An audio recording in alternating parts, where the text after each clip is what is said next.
and welcome to the chess world's equivalent of late night chess.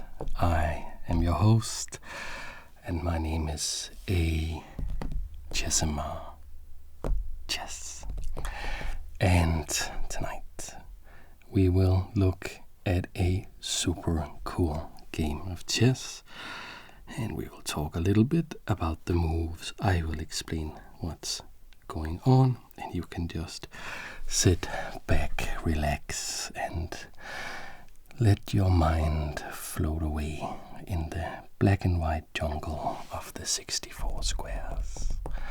I want to thank our sponsor, Babbel.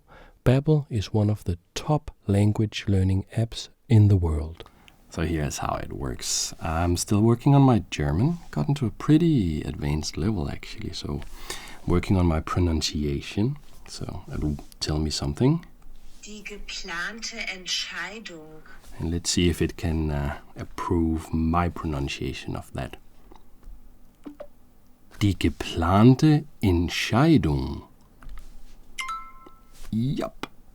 The lessons prepare you to have conversations about travel, business, relationships, and, of course, chess. And if you want to start speaking a new language in just 3 weeks, you can get Babbel with up to 60% off if you use my link in the description. Thank you very much. We are traveling all the way back in time to 1863 to Manchester in a simultaneous exhibition where the English master Joseph Blackburne was playing a simultaneous exhibition where he was playing against 20 different people on 20 different chessboards. Now, there is a couple of things about this game that are super cool, but the main reason that I have it here on the channel for you is the checkmate at the end of the game. That checkmate is unique. I have never seen it before in my life. I've seen a lot of chess games, and it is monster cool. It is. You are not going to be disappointed by that checkmate. Another cool thing about this move or about this game is that in this simultaneous exhibition where the master was playing against all of these different people, he was playing with both white and black. So half the boards he had white, half the boards he had black. So having the black pieces is a disadvantage in chess. So he was really showing his skill here. And with the white pieces, we have a man by the name of Steinkuhler, who is ice cold, I guess, and plays pawn to e4 on the first move. So let me take you through the game. Pawn to e4, Blackburne responds pawn to e5 once he gets to the board, and you have to imagine him in some rather luxurious gentleman's club somewhere in Manchester with the 20 opponents on the boards arranged so that he can walk between them easily, and probably 40 to 50 spectators all trying to be very quiet while simultaneously whispering to each other about the moves. Oh, I think on this board size 6 maybe our friend has a chance to. Oh, no, okay. So that is the setting, the sort of setting this game was played in. And the opening, we see knight f3, knight c6, and the bishop coming out to c4, and the bishop coming out by Blackburne to c5. This is the Italian opening, a mainstay in chess for more than 400 years. So we have thousands and thousands of games in this position, but here white tries to mix things up a little bit, and instead of playing a standard move like castles, white will go for a particular gambit. This gambit is 400 years old. It is with c3, and it is the Greco Gambit, named after the great player Greco, an Italian master who in 1620, that is more than 400 years ago, published some great literature about chess, some of the first descriptions of accurate and interesting chess play that we have with the current rules of chess, with the exact same rules as we have now. So c3 is going to be a gambit, and a gambit is an attempt to give up a pawn for white to try to get an attack going. So let's see how that pans out. Knight coming out to f6, a standard way to meet the gambit, and the point of the gambit now is pawn to d4.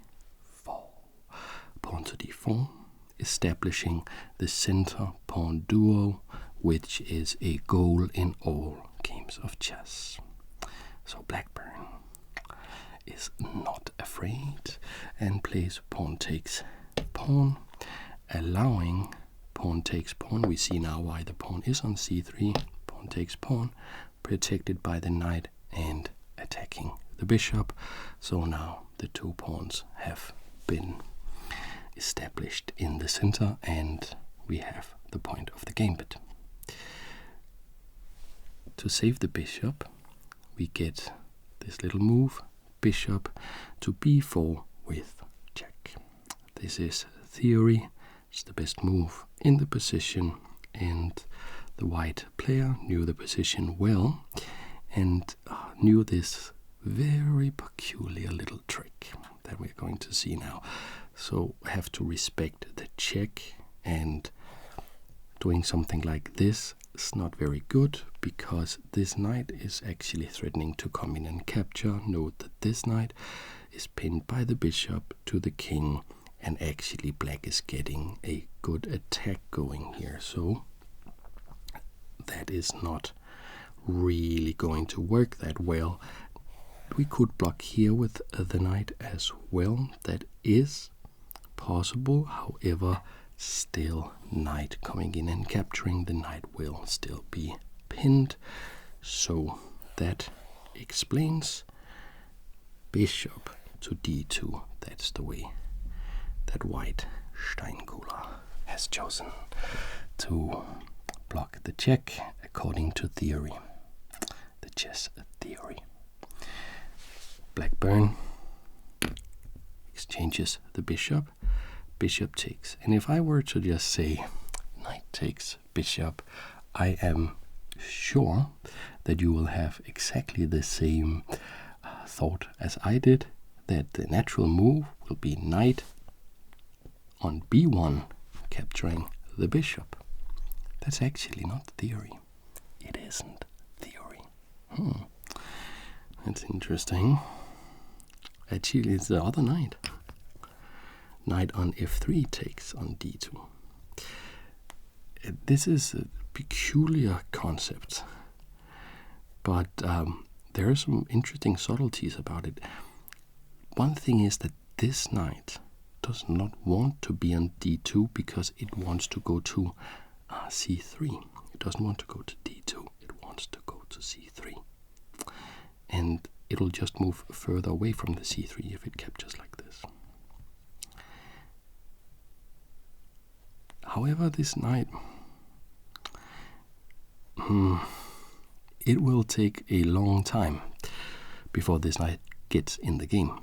So this opening trick and this trap that white is going for is very cool, but I don't think it is what we in chess terminology would say sound. I don't think that you would see Magnus Carlsen today play this with the white pieces. I think it is dubious.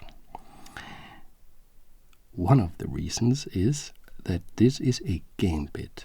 And what pawn is it that white is giving up? It is this one. With the knight coming back here, this pawn is not defended. And Blackburne comes in with knight takes d4, and now white is a pawn down. You can see we have these two pawns missing, the c pawn and also the d pawn for white, and it is only the e pawn missing for black. But white is ahead in development. White can castle now. The king has castled away to safety, and white has a pawn in the center. A very nice bishop attacking f7, and this knight is doing something. It's protecting the bishop, it's protecting the pawn, and also it has a different idea where we are going to kind of understand the point of the opening and the curious retreating knight move.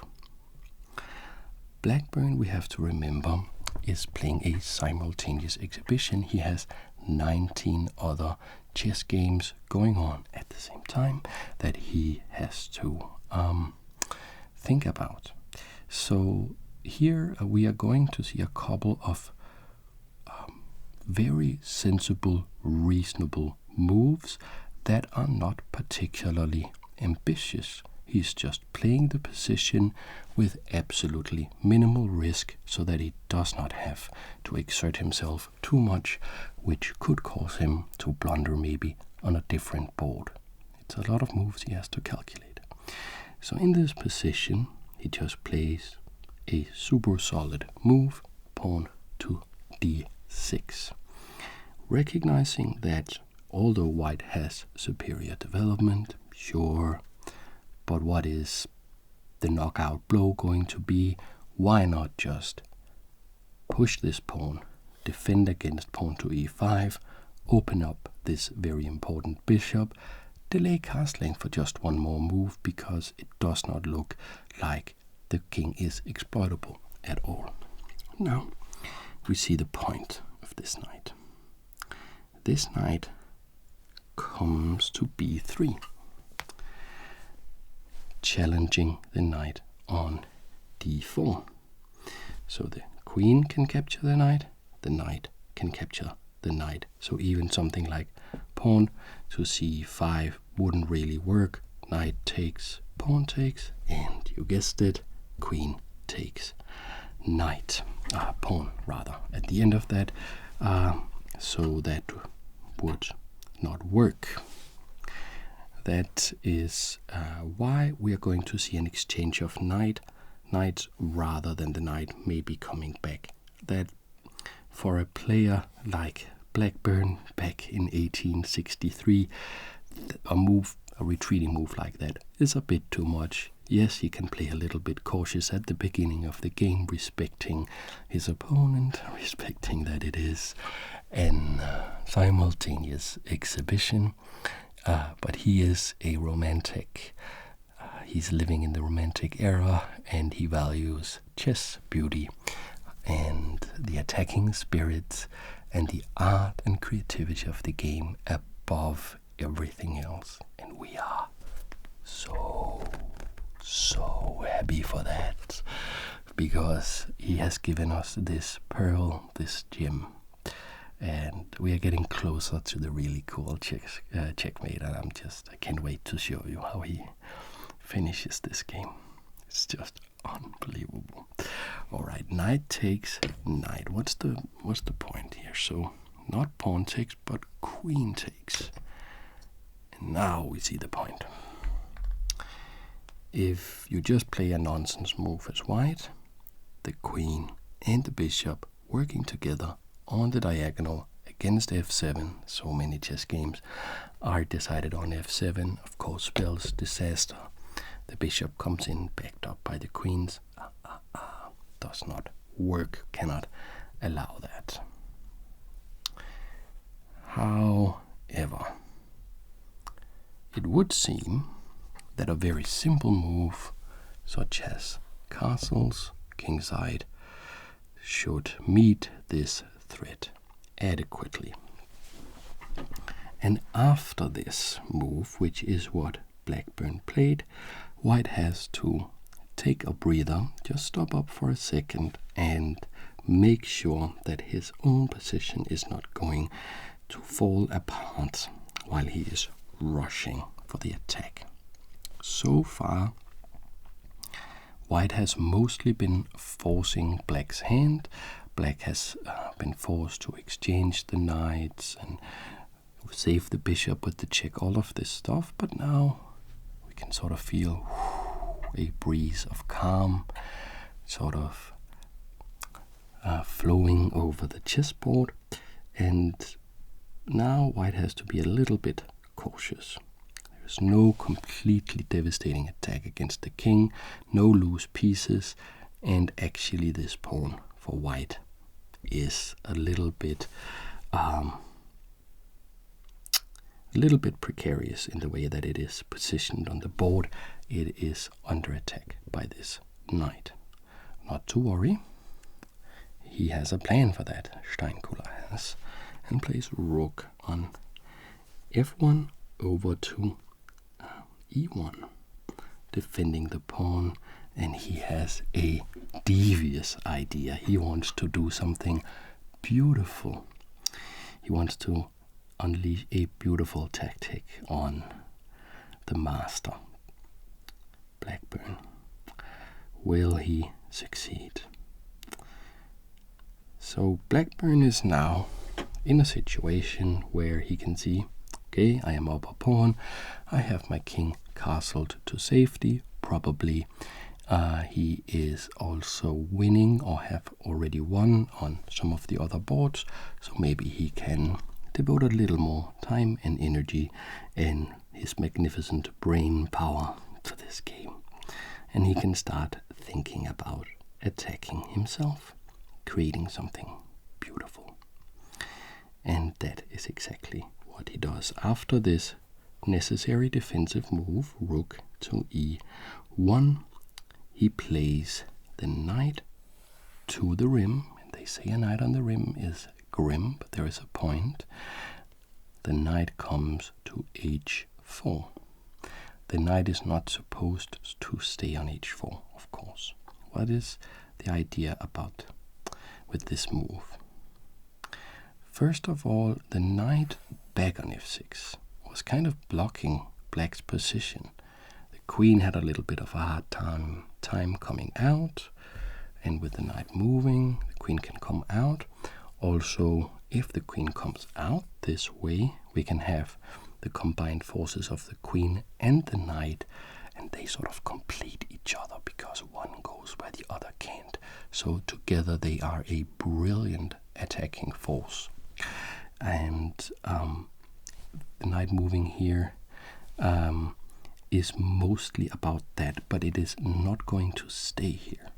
A knight on the rim is grim, but a knight on f4, or if it's for White's side, a knight on f5. Some people even call that knife f5 instead of knight f5, is or can be an absolutely deadly attacking asset, and we are going to see that. Oh my god, are we going to see that? So the knight comes here. What is it that Steinkuhler really wants to do? What is the attacking idea that he has? It's a brilliant, beautiful idea, but it is not completely sound. The knight here on b1 is not joining the game just yet, and maybe it should. We see the move pawn coming to e5, and of course pawn takes pawn. We could see rook takes pawn with an attack on the knight. The back rank is covered by the queen, that's fine, so Black is not going to capture the pawn. What is this about? Getting this rook into an attack against the king in a super cool way. Unfortunately for White, super cool is not enough when Black is going to be super duper cool. Now he's going for a pretty simple idea. He's moving the queen out, Blackburne does. Queen comes out and saying, okay, you can capture the pawn. Pawn takes on d6 after queen to g5. And who calculated this the best? Who has the best creative idea? Is it going to be the white player or Blackburne with the black pieces? And what checkmate pattern is going to be the most forceful? Can you, as black in this position, threaten checkmate? Indeed you can. Can you find a good move? Yep. How about this? How about knight to f4 with an immediate checkmate threat? Is the game going to be over already? Is the game going to end with some kind of queen takes on g2 checkmate backed up by the knight? Would I have chosen to make a video about the game? Would this game be in chess books if that were the case? No. Because now we see why this knight hasn't moved. Now we see why white has been playing this rather bizarre opening, pushing the pawn, capturing here, allowing all this delicious development for black to transpire upon the board with an attack against the king. The checkmate is threatened. Why did white play like this? It's because of this move. Bishop takes on f7 check. That is really nice, because if rook takes bishop, we're not going to see queen takes rook, but rather this rook is very strong now, and rook to e8 is checkmate. Because the queen pins the rook to the king, the rook can't come back. That's an illegal move, so that would be checkmate. So bishop takes on f7. But we've seen in a couple of Blackburne games, when a bishop is coming in being sacrificed against the king, he just moves his king. It's a little, thing, like he's completely fine with that. He's not going to into the checkmate. No.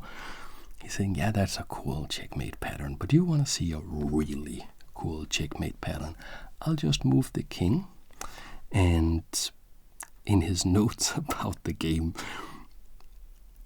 for all his flourish on the board and his beauty and creativity, his notes can sometimes be kind of dry. It's like he just wrote about bishop takes here that it was tempting but unsound.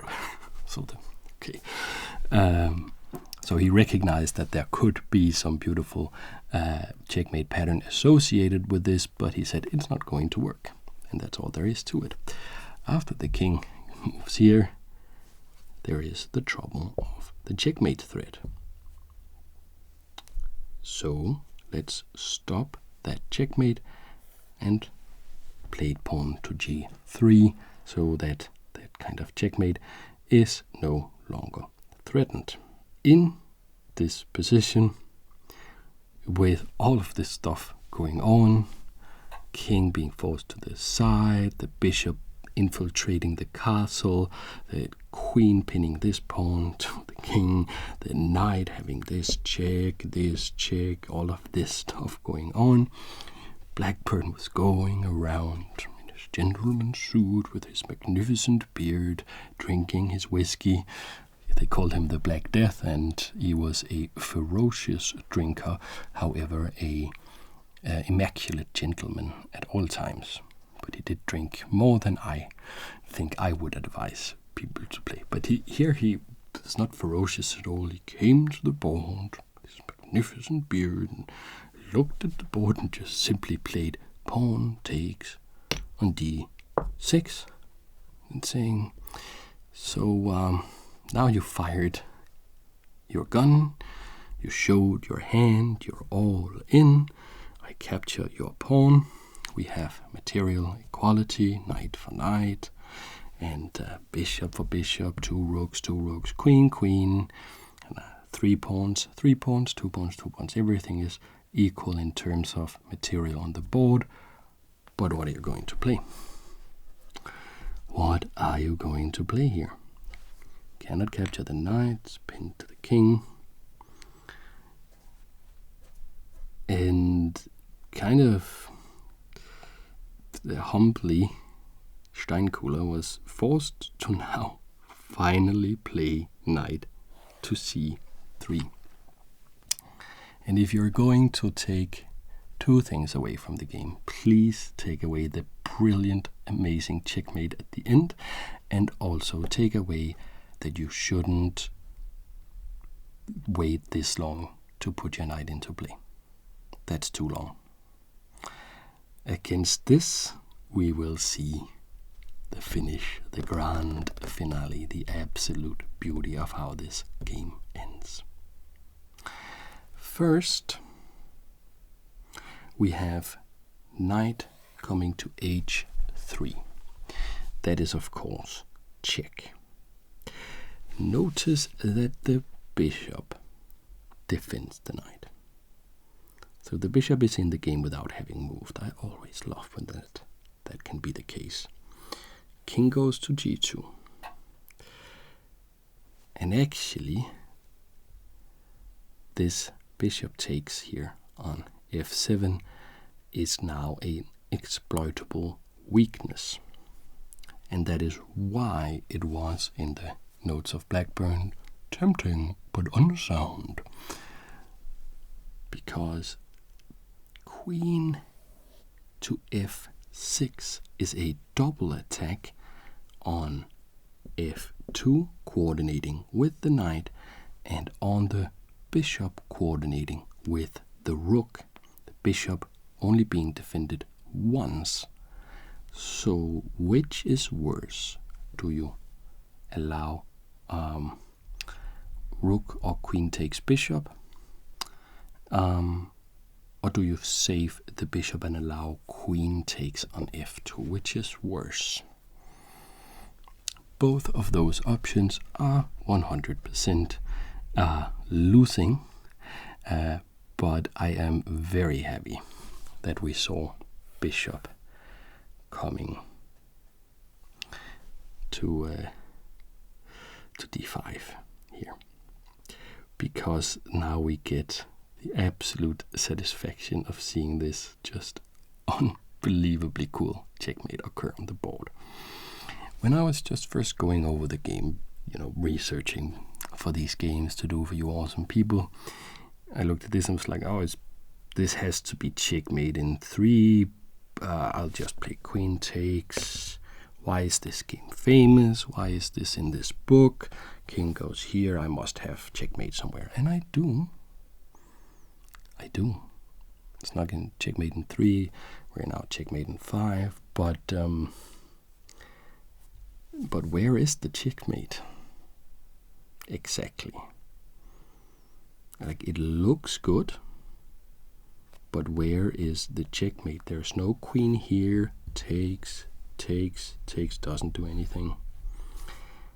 And the idea of the bishop coming here is, of course, that these ideas are not going to work, because the bishop takes care of the light squares this way. So how can you figure that out? What is the... I completely missed it, and I just audibly was like, whoa, when I saw how he's actually finishing this game up off. Can you see it? How about this little move? Queen coming to g1 with check, and I just looked at that and I was like, oh, it's going to be another smothered mate, though, but it's not a smothered mate. Of course, the king can't take because the queen is defended by the knight, but rook takes and the knight comes here, but that's not checkmate. It would have been checkmate if it was a normal smothered mate with the pawn here, but it's not checkmate. The king comes here. And then I was like, oh. And here is what we in chess call a clean checkmate. And it's considered the most beautiful kind of checkmate, where every single piece delivering the checkmate is only attacking a square once, so no double duties for any piece. Can you find the checkmate? Can you see this? Boom. How about that? How about that? Knight defends the bishop. Rook defends the knight. Rook takes this square. Bishop takes this square, and the knight takes this square, and the black pieces, the white pieces rather, take care of the dark squares. And that's checkmate. How cool is that? That is, to my mind, at the very least, ultra cool. And yeah, that's the game. That's the video for today. I hope that you had a great and relaxing time. And I mean, should we go over that one more time? I feel like I want to do that. Just, quickly, right? Just not talk deeply about the move, but just enjoy the flourish, the beauty, the flow of the game. You're welcome, of course, to click away. You are always welcome to do that. But at least for my own sake, I just want to enjoy this gem one more time. Just quickly. Also helps sort of for me to put this in my memory at a deeper level, instead of just going over it once. So it's e4, e5, and knight f3, knight c6, bishop c4, and bishop c5. So it's the Italian game. We can see this Gambit idea with pawn to c3, knight f6 accepting the Gambit, pawn to d4, pawn takes, and pawn takes with an attack on the bishop. The bishop saves itself by coming to b4 with a check. Remember, we block that with the bishop, and Blackburne exchanges bishops. Bishop takes d2 check, and the knight on f3, curiously, takes the bishop on d2. And here is the gambited pawn. Knight takes d4, and white castles, saying, I am happy giving up the pawn because I have development. Pawn to d6, knight b3, the point. Knight takes knight on b3, queen takes p3, coordinating an attack on f7, adequately met with just castles. And now the pawn is protected by the rook from the attack on the knight. The knight goes to the rim, knight h5, pawn pushes on to e5, and the queen comes out, seeing the attacking idea, but allowing it to happen because Blackburne has a cooler attacking idea. E takes on d6, knight comes to f4 with the checkmate threat, bishop takes on f7, tempting but unsound, and king to h8. Remember, rook takes bishop is not going to work because rook to the back rank is checkmate. Now the checkmate here is threatened, therefore pawn to g3. Just leaving everything simply, pawn takes d6, understanding that white has nothing productive to do. Knight coming to c3, and let's finish this game up in a beautiful way.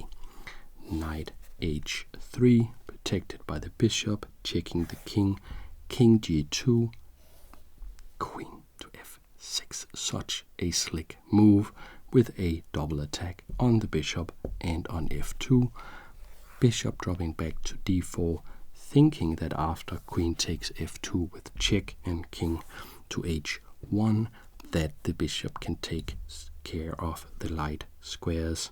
However, this ultra cool queen sacrifice, queen coming to g1 with check, forcing rook takes, and the finishing touch, knight coming to f2 with check, forcing king to g2, and bishop h3 is checkmate. That is beautiful. So that is the video. I hope you had a great time. I hope that you will also like this checkmate, and I hope that I will see you in the next video. Also, I hope that you will consider supporting me on patreon.com/ASMRchess if you want to support the channel, because that would be super helpful to me.